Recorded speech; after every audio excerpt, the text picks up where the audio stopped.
Jadi gini guys, di part 1 terakhir itu kan si Ririn udah jadi pocong ya. Dia lompat-lompat dari satu pohon ke pohon lain sambil minta tolong dengan bentukan dia udah jadi pocong. Otomatis semua teman-temannya yang di situ itu ya panik semua lah. Kenapa bisa jadi pocong?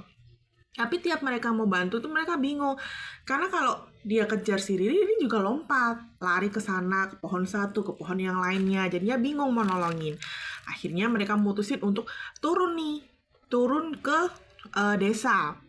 Untuk meminta pertolongan. Sambil mencari orang pintar di sana. Nah, di situ di desa itu mah ada salah satu tetua lah yang dianggap tetua di desa dekat Gunung Salak itu bantu mereka untuk nolongin si Ririn. Nah, saat mereka dikasih tahu ceritain begini ceritanya begini, Mbah itu langsung bantuin, kemudian nangkep si Ririn.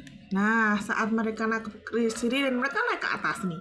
Ini teman-temannya ini nggak, rombongan yang Arya bawa itu nggak ikut, yang naik itu cuma Arya sama kakak tingkatnya itu, sama Mas siapa sampai lupa aku namanya, Mas Didi ya kalau nggak selamanya. Naiknya ke atas ikut si Mbak ini.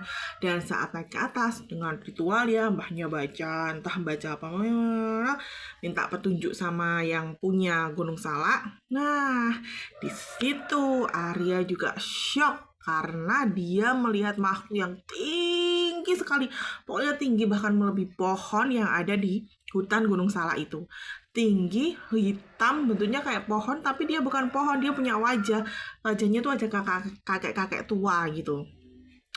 Si Arya nggak ngerti nih apa yang terjadi, dia cuma bisa melihat tapi dia tidak tahu apa yang disampaikan si makhluk itu. Ternyata Mbah yang orang pintar itu ngomong bahwa makhluk yang dilihat mereka itu adalah istilahnya apa ya, penunggu Gunung Salak. Jadi dia tuh pimpinannya. Karena dia marah sebenarnya, tiba-tiba ada makhluk asing ya. Si Ririn yang jadi pocong itu diusirlah keluar dari Gunung Salak, ya kan? Diusir ke ruang Gunung Salak karena itu mengganggu di sana. Carilah mereka turun lagi ke desa. Nah, di desa tuh dicari, ternyata ada salah satu warganya yang teriak, katanya di atasnya tuh ada pocong yang lagi nangis-nangis.